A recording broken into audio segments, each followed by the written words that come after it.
きに合わせてボックスの大きさが変わるのが分かりやすくなったのだ。一番 Z 座標が低いのはこの点だってこと。横の段の方向は点群リストのデータの順番になっていて、ブランチ0カンマ0の点が左からインデックス順で並んでるわ。こんな感じで線の長さをさらに変えられたのだ。この値をディレクションに入れてあげると、そしてこの拡張点の XYZ 座標をこのように動かすことで自由な角度の。この動画では前半の基本的な内容に続いてグラスホッパーの簡単な使い方を実際に見てみて、どのような組み方をしていくのかをいくつかご紹介したいと思うわ。まずはグラスホッパー上で3点の位置を指定して、その3点をつないで面を貼ってみたいと思うのだ。まず面を貼るにはここのコンポーネントパネルのベクターのカテゴリーからコンストラクトポイントを選ぶわよ。そしてキャンバス上で左ダブルクリックをして0から1000という値を打ち込むとナンバースライダーを作ることができるので、これを各端子につなげるのだ。このナンバースライダーを動かすと点の位置を変えることができるわ。これが3つ必要なので、このまとまりを選択してコピー&ペーストするのだ。3種類点の位置が欲しいので、このようにナンバースライダーをセットしておくわ。この点を1つのリストにまとめるためにマージというコンポーネントを使うのだ。このコンポーネントを今ダブルクリックしたところから直接呼び出したけど、このコンポーネントがパネルのどこに入っているのかはオルトとコントロールを押した状態でこのコンポーネントをクリックすると、このようにどこにコンポーネントがあるのかを表示してくれるわ。このマージに先ほどの点をつないでいくのだ。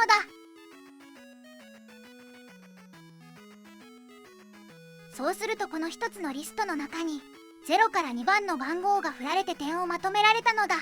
このまとめるという作業はデータツリーという概念を整理しておく必要があるけれど、それは後ほど紹介したいと思うよ。この3つの点をポリラインでつなげて、クローズドの部分はトグルでトゥルーにすることで三角形を線で閉じることができるのだ。この中に面を貼っていくわ。面を貼るには三角形の場合は面の中でねじれが起こらないのでバウンダリーコンポーネントを使うわ。これで三角形の面を作ることができたのだ。そしてこの拡張点の XYZ 座標をこのように動かすことで自由な角度の三角形の面をパラメタライズして作ることができるわ。これだけでもかなりグラスホッパー的なオブジェクトの使い方ができていることがわかると思うのだ。基本的には今のようにまず点を作ってそのリストをまとめてから線で結んで面を作るというのが代表的な組み方の例になっているわね。次に紹介する組み方の例はボックスを1個作ってその近くに球体を1つ作るのだ。その球体とボックスとの距離によって箱の大きさが連続的に変化するような GH を組んでみるのだ。まずボックスを作るにはこのボックスレクタングルのコンポーネントを使うわよ。これを使うわ。ボックスレクタングルの入力には曲線の長方形と高さが必要なので、それを作るのだ。長方形はこのレクタングルコンポーネントを使うわよ。プレインにはこの XY プレインを入れて X のサイズはナンバースライダーで 100Y のサイズも100としておくのだ。そしてハイトもスライダーをつなぐと 100×100×100 のボックスを作ることができたわ。続いては Q を用意するのだ。 Q はこのスフィアコンポーネントを使うわ。ベースは原点で大丈夫なので XY プレインをセットして半径は今10としておくのだ。これで小さい Q ができたのだ。この Q とボックスの中心間距離を使ってボックスの大きさを変えていくわよ。中心を拾うにはエリアというコンポーネントを主に使うのだ。エリアのセントロイドというところからこの点が出ているわ。これを Q にも使うのだ。これで2つの図形の中心点が取れたので、この距離を測るためにディスタンスというコンポーネントを使うのだ。ここに2点を入力してあげるとこの2点間の距離をこのように表示してくれるわ。そしてこの距離を使ってボックスの大きさを変化させるためにスケールというコンポーネントを使うのだ。スケールのセンターにはボックスの中心点を入れてジオメトリにボックスを入れるわよ。このファクターに倍率を入れるのだ。今この中心間の距離が 86.6 ミリと出ているので、このままだとボックスが86倍になってしまって大きすぎるので、ここにはマスカテゴリーから掛け算のマルチプリケーションコンポーネントを挟んで少し倍率を小さくしていくわ。ちなみにこの黄色いパネルコンポーネントを呼び出すには、ダブルクリックしたこの入力欄でダブルスラッシュを入れるとパネルを呼び出せるのだ。パネルを呼び出した状態で、ここにさらに数値や文字を入れてあげると、このように数値が入った状態でパネルを呼び出せるわよ。これをかけて倍率の大きさを調整してスケールのファクターに入れてあげると、スケールをちょうどいい大きさでかけることができたのだ。このままだと最初に説明したように、この球体の距離に応じてこの箱の大きさを変えるということができないので、旧体を動かすための処理をこの間に挟むわ。動かすためにはムーブというコンポーネントを使うのだ。ムーブのモーションのところにベクトルの値を入れてあげることで、この球体の位置を動かすことができるわよ。球体の位置を動かすためにベクトルの値を設定していくのだ。ベクトルを作るにはこのベクター XYZ を使うわ。ベクトルの値をまたナンバースライダーでここに入れてあげて、これでベクトルの値を自由に作ることができるのだ。今の値は全て0なので、ここに0カンマ0カンマ0という結果が出ているけど、この値を変えると球体がこのように動かせるわよ。3種類のベクトルを組み合わせると3次元方向に動かせるのだ。そしてこれをここにつないであげると、ベクトルの値を動かすことでこのように大きさを変えることができるわ。定数が足りていないので、ここもさらに小さくしてあげると動きに合わせてボックスの大きさが変わるのが分かりやすくなったのだ。このようにグラスホッパーを使うことで、特定のオブジェクトをただ作るだけではなくて、その他のオブジェクトとの関係性を変えることでパラメトリックにスケールを変化させるというような操作をすることができるわ。3つ目の組み方の紹介では、ライノセラスで入力したカーブを読み込んで、そのカーブを上に立ち上げて壁を作って、そこからパイプを生やすという方法を紹介したいと思うのだ。まずカーブを適当に作るわね。原点だけちょっときれいに合わせてあげて、適当にぐにゃぐにゃしたカーブをこんな感じで作るのだ。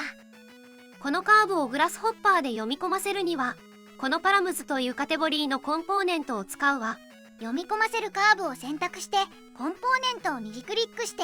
セット1カーブをクリックすると、これで GH にカーブが取り込まれたのだ。そしてここからこのカーブを使って壁を立ち上げるためにエクストルードというコンポーネントにつないで、方向を決めるためにユニット Z を差し込んで、ユニット Z のファクターで高さを決めてあげるのだ。これでナンバースライダーをいじると壁の高さが変えられるわ。ここで壁からパイプを生やすためには、パイプを生やす中心の点の位置を決める必要があるので、その処理を今から作るのだ。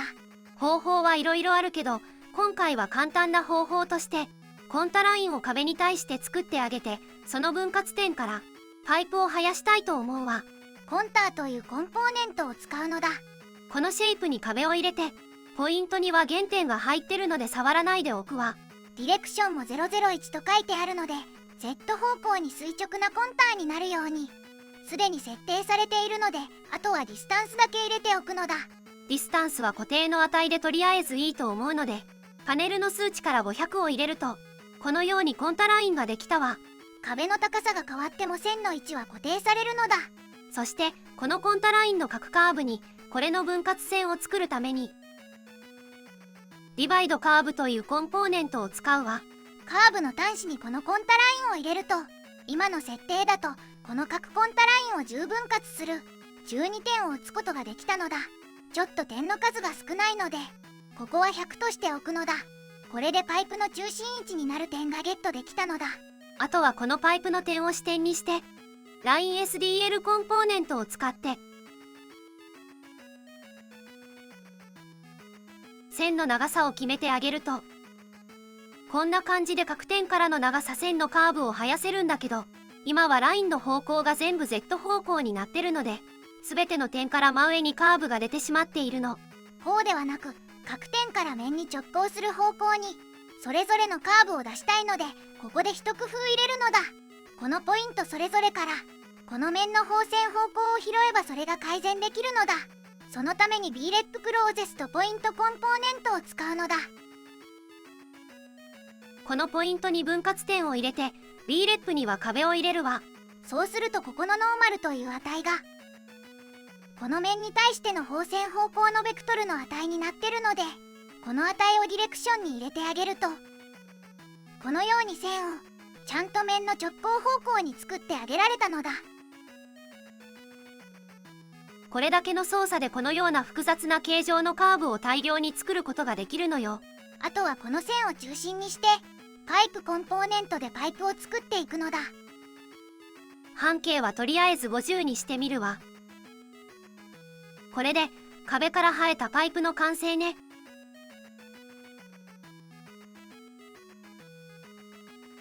これをライノにベイクすると、こんなモデルを短い時間で作ることができたのだ。ここでグラスホッパーのプレビューの表示を変える場合には、ここのアイコンをクリックして設定を変えることができるわ。緑のところをクリックすると、コンポーネントを触った時だけその触ったコンポーネントの結果が緑で表示されるのだ。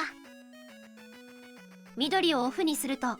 プレビューがオンになっているコンポーネントの内容がすべて表示されるわ。コンポーネントのプレビューをオフにすると、アイコンの赤がオンの状態でもプレビューには表示されないようにできるのだ。プレビューをオンにしておくと、そのコンポーネントの内容だけが常に表示されるのだ。また真ん中のここをオンにすると、プレビュー中でも面の部分に関しては非表示にすることができるわ。この赤い方はプレビュー上で面の内容も表示することができるのだ。また一番左のドントエニープレビュージオメトリーをクリックすると、プレビューがオンの状態であっても何も表示させないようにすることができるの。4つ目の組み方紹介では、あらかじめ用意していたこちらの点のリストを使ってリストの並べ替え方を紹介したいと思うよ。この点はグリッドの拡張点をランダムに入れ替えたものになっているのだ。なので左下が0、右上が200みたいに綺麗な順番ではないのだ。どういった順番になっているかはポイントリストをつなぐことで見ることができるわ。見てみると今は全くランダムな状態になってるわ。またこれを立体的に見てみると Z 座標もこのようにランダムコンポーネントで全くバラバラになっているのだ。このような順番がバラバラの状態ではデータとしてあまり良くはないので、自分が思った通りに使いやすいように並べ替えた方が望ましいのよ。今回はこの並べ替え方を紹介するのだ。並べ替えには基本的にはソートリストコンポーネントを使うわ。このバリューのところに点のリストを入れて、キーに並べ替えるための法則を示すような数字のリストを入れてあげることで自在に並べ替えられるのだ。まずはシンプルに原点を用意して、原点とこの角点距離を元にして変えたいと思うのだ。ディスタンスコンポーネントを使って2点をそれぞれ入れてあげると、このディスタンスの出力から角点との距離が出せるのだ。この距離をキーに入れてあげると、点のリストがランダム順だったので、このディスタンスのリストもランダムな順番で並んでたけど、小さい順に並べ替えられてから出力されたわ。その結果、この点の順番が2点間の距離が小さい順に並べ替えられたのだ。ポイントリストで見てみると、このように原点から近い順に小さい数字になるように、この点の並びが変更されたわ。またこれは高さがアトランダムな状態で原点との距離を比較しているので、さらに上から見た時の距離でこの点を並び替えたい場合には、プロジェクトというコンポーネントを挟んで、このアトランダムな高さの点を同じ XY 平面上に押し当ててから距離を測ることで、真上から見た距離に応じて順番をさらに変えることができるのだ。もともとこういう順番だったのが、プロジェクトを挟むことでこのように結果が変わるのだ。これが一つ目の方法よ。一つ目の場合は上から見た距離で並べ替えるという方法だったけど、その他にもより実用的な並べ替え方があるとすれば、点の高さの低い順に並べ替えることも考えられるのだ。その場合はデコンストラクトというコンポーネントを使って角点の Z 座標を取り出してキーに使えるわ。Z 座標はそれぞれの点でこのような数値になっているのだ。これをまたソートリストのキーに入れてあげることで Z 座標が低い順に並べ替えることができるのよ。自分でいちいちどの点が低いかを数えなくても、このコンポーネントを使うことで楽に並べ替えができるのだ。結果をまたポイントリストで見てみると、こんな順番で点を並べ替えることができたわよ。なのでこの結果からこの100個以上の点の中で一番 Z 座標が低いのはこの点だってことも分かったのだ。このようにして大量のデータの中からどの点が一番低かったり、あるいは原点を中心にして何か変形の量を変えたいような時にはこんなソートの仕方もできるし、目的に沿ってどんなソートをかけることでこの後の変形が楽になるかを考えて順番を並べ替えることがグラスホッパーで非常に重要な操作になっているわ。5つ目の組み方の例は、さっきのランダムに順番を並べ替えた点のこの座標を使ってそれぞれ高さの異なるパイプをこの点の上に作りたいのだ。パイプの軸となる線はさっきと同じライン SDL コンポーネントを使ってこのレングスに入れる値に点の座標を参照したいわ。点の座標を拾うためにはまたでコンストラクトコンポーネントを使うのだ。バリューに入力してあげてこの点の座標を拾うわよ。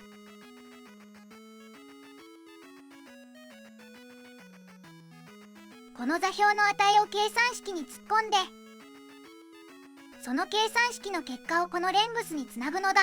計算式はエクスプレッションコンポーネントを使うのだ。真ん中をダブルクリックすると白い欄に計算式を打ち込むことができるわ。単純に XY 座標の値を足し算するなら x たす y という式をここに入力するのだ。そうすると各座標の値を足し算した結果を出してくれるから、レングスにその答えを入れてあげて、ユニット Z をディレクションに入れて、スタートに点を入れるとこんな感じで XY の値を使って線の長さを決められたわ。またこれだけだと面白くないので、ここにさらにこの番号の値を掛け算したいと思うのだ。エクスプレッションの左側によるとプラスボタンが出るので、これで Z 端子を増やしてかける Z という風に計算式に追加するわ。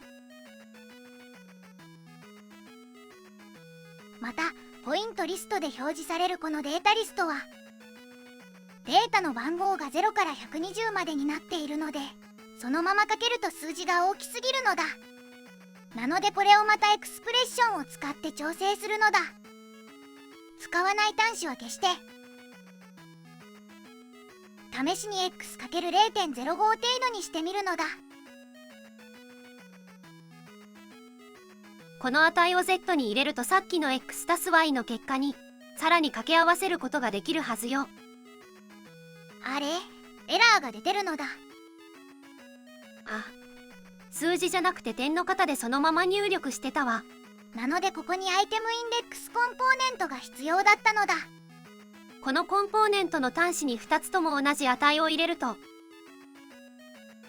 ここからリストの順番を取り出すことができるの。この値をかけてあげるとこんな感じで線の長さをさらに変えられたのだ。0.05 だと少し大きすぎたので 0.02 に調整しておくよ。これで線の長さをちょうどよく整えられたのだ。見やすくするためにパイプコンポーネントでちょっと肉付けをしたいと思うわ。半径は適当に150にしておくわ。こんな感じで計算式を使って数式的に形をコントロールすることもできるのよ。またこのジッターコンポーネントがこの点の並び替えをしているので、これのシード値を変えてみるのだ。ナンバースライダーを使ってシードに入力すると乱数の数字を切り替えられるので、パイプの高さもランダムに変えられるのだ。シード値を少しずつ変えていくとこのように変化できるわ。こんな感じでグラスホッパーを使うと数式的に自動化した形状の変更も自在にすることができるのだ。ここからは先ほどからの説明で何それと思われた方が多いであろう。グラスホッパーのツリー構造について基本的なところを解説するわ。まず、グラスホッパーにはブランチとリストという大事な概念があるの。ブランチはパネルの右上の中括弧で囲われている部分の数字の組み合わせを表してるのだ。これは教本によっては植物の幹や枝の関係として整理されることが多いわ。左の数字が親になる幹の番号で、右がその子供の関係にある枝の番号を示してるの。親の幹の番号が増えると、ここが0から1、2、3と増えていって、枝の方も同様に増えていくのだ。そして0カンマ0は0番の親の0番目の枝という意味なのだ。ここが0カンマ1になると、この0番目の枝の他に1番目の別の枝が入ってるようなデータとして格納されてるという意味になるの。続いてリスト番号なのだ。リスト番号はその枝の中の何番目のデータかというのを表してるのだ。0から始まって、このスライドの場合は10個のデータが入っているので、0から9という風に表示されるのだ。ブランチもリストもどちらも0番から始まる数字になるので、データの個数と末尾の番号が揃わないことが多いので注意してね。植物との関係とは別の方法で例えると、フォルダとファイルのような関係で ID がそれぞれに振られているという考え方で説明してみるのだ。先ほどのデータツリーのブランチの幹と枝の関係をフォルダのパスで示したのがこの画像のようになっているわ。こちらの親の番号がこのフォルダの0、手前側のフォルダのこの名前に対応していて、そのさらに子供の関係にある枝のリストがその下のパスに入っている関係になってるのだ。そしてこの子供側のフォルダの中にまとめて10個のデータが入ってるのがこのリストの状態ということなの。続いてこの関係についてグラフトという機能を解説するわ。グラフトはグラスホッパーでコンポーネントの出力の端子のところを右クリックして、グラフトというところにチェックを入れると上向きの矢印が出るのだ。これは何をしているかというと、ツリー構造を一段深くして子供をさらに細かく振り分けているような状態になってるの。さっきのフォルダーの関係がまた一段深くなって、今度は孫の関係にあたる枝が出てくるのだ。そして一つのフォルダの中に10個まとめて入っていたファイルがグラフとすることによって孫のフォルダには一つずつファイルが入っているという状態になるわ。こうさらに分岐させて孫に1個ずつファイルを入れていくのがこのグラフトという操作になるのだ。さっきの図をグラスホッパーのパラムビューというコンポーネントで表現したのがこの枝分かれした図になっているわ。このシリーズコンポーネントから出ているブランチの構成は0カンマ0なので、幹が1つ、枝部分が1つになっているのだ。それがこの上の図なのだ。緑の部分が幹のところに対応していて、ここから赤の枝が1本伸びている関係なのだ。そしてこの赤丸の中にまとめて10個のデータが入っているのが左側の図の構成ね。続いてこれにグラフトをかけた結果の図が右側の構成なのだ。幹が1本なのは変わりないけど、そこから分岐した枝が10本に増えているわね。またそれぞれの赤丸の中に入っているデータリストの長さはそれぞれ一つに細かく分けられてるのだ。続いてはフラッテンという操作を解説するわ。フラッテンはグラフトと同じく出力側の端子を右クリックしてフラッテンを選択すると、分かれていた枝の本数を1本にまとめてくれるのだ。まとめるというよりはどちらかというと幹ごと切ってしまって一つに強制的にまとめるというイメージが近いかしらね。グラフトとは反対方向のリストの整理の仕方なのだ。今ここでグラフトしていたデータのリストがここでフラッテンされたのが右側の図なのだ。ちなみに GH 上でファンシーワイヤーという設定にチェックを入れるとデータリストの構造がワイヤーの見た目でわかるようになるわよ。破線で表現されていれば親子関係があるものなので、グラフトされている場合はこうなるわ。中が白くて円が黒いワイヤーはデータが複数入っているけれども枝の本数が1本という構成のデータが流れていることがわかるのだ。このワイヤーが黒1本線で表現されている場合は中に入っているデータが1個しかない状態を表してるわ。それではここからはさっき解説したリストを複数組み合わせた場合にどうなるか動き方を確認していきたいのだ。今この図ではシリーズコンポーネントで作った数値をもとに点のデータを合計10個作ってるのだ。それをムーブコンポーネントで Z 方向に動かすという操作がここでは行われてるわ。ここに Z 方向のベクトルの値があって、このベクトルの値も10個あるのだ。どちらもブランチの構成は 0,0 で n=10 となっているので、一つの枝の中に10個のデータがまとまっている状態よ。これらを組み合わせて10個のデータが返ってくる計算になってるわ。それでは具体的にこのオブジェクトがどのように移動されたか見てみるのだ。結果はこんな感じなのだ。0番目にあるこの点は、点の 0,0 の0番目のデータに、ムーブの Z 軸の移動量のデータリストの0番目のものが掛け合わされたものになってるのよ。1番の点はインデックスが1番目の点にムーブのインデックス1番目のデータがかけられているのだ。これを繰り返して9番までそれぞれ同じインデックス番号のもの同士が掛け合わされた結果がこんな感じになってるの。これが同じブランチの構造で同じ長さのリスト同士を組み合わせた時の結果なのだ。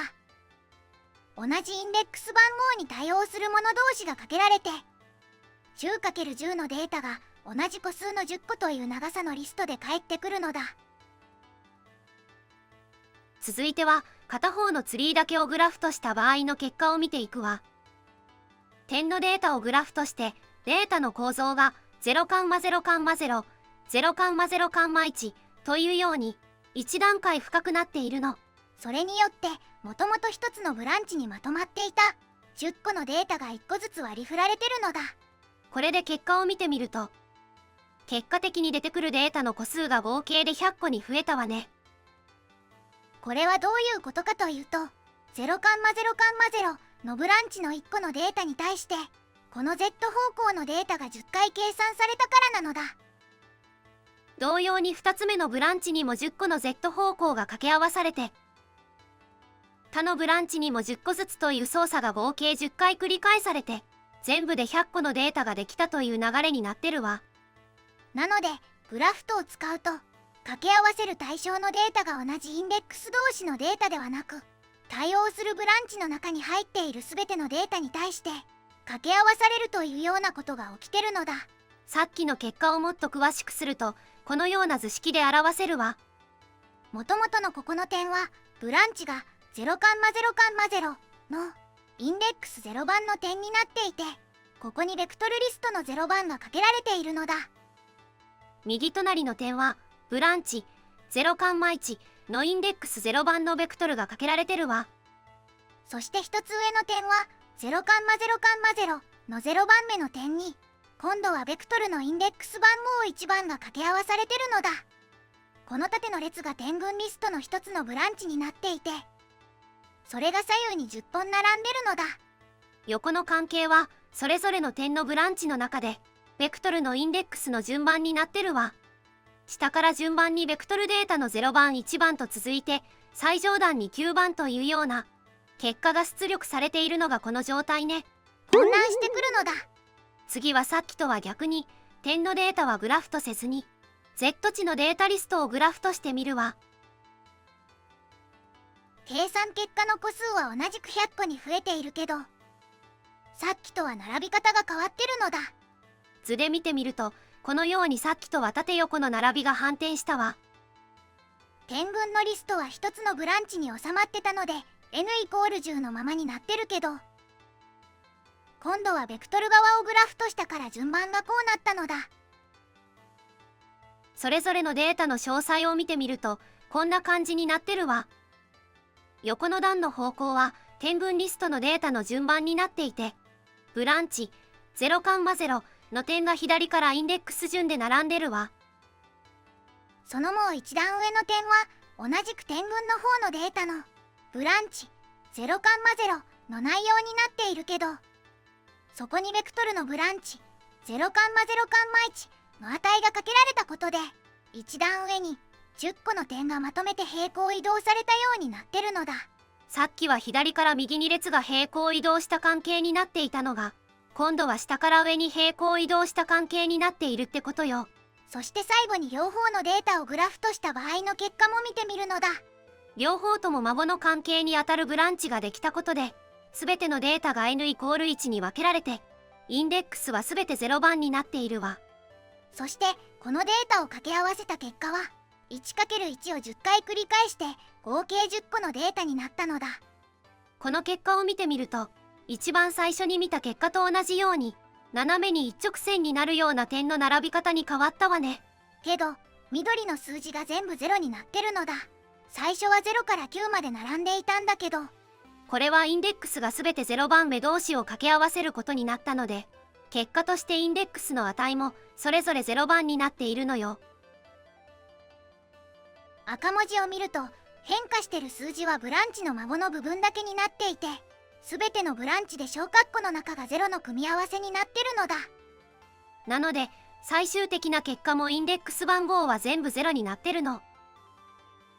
だけどそれぞれの点のブランチを見ていくと、下から順に 0,0,0,0,0,0,0,0,1 と全て異なるブランチにデータが格納されている関係になってるわ。以上が GH の基本的なツリー構造についての理解になるのだ。